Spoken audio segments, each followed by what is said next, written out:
ప్రతిరోజు ఉపయోగపడే ఇంగ్లీష్ వాక్యాలు. ఇది జరిగినప్పుడు నేను అక్కడ లేను. I wasn't there when it happened. ఇప్పుడు ఏదైనా ఒక సిచ్యువేషన్ జరిగినప్పుడు మనం అక్కడ లేమనుకోండి, ఆ విషయాన్ని తెలపటానికి I wasn't there when it happened అని మనం చెప్పాలి. శ్రద్ధగా విను. Listen carefully.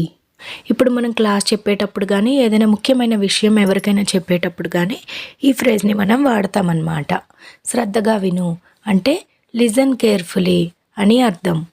అలా ఉండనివ్వు. Let it be. ఇప్పుడు ఏదైనా ఒక వస్తువు ఎవరైనా తీసి ఆడడం కానీ లేకపోతే తీసి వేరే దగ్గర పెట్టడం కానీ చేసినప్పుడు అలా చెయ్యొద్దు, అది ఎక్కడ ఉందో అక్కడే పెట్టు అని చెప్పడానికి అలా ఉండనివ్వు అని మనం చెప్పొచ్చు అన్నమాట. దాన్ని ఇంగ్లీష్లో లెట్ ఇట్ బి అని అంటాము. పక్కకు జరుగు. ఈ ఫ్రేజ్ని ఇంగ్లీష్లో ట్రాన్స్లేట్ చేసి కామెంట్ సెక్షన్లో పెట్టండి. ఆన్సర్ నేను నెక్స్ట్ షాట్లో పెడతాను.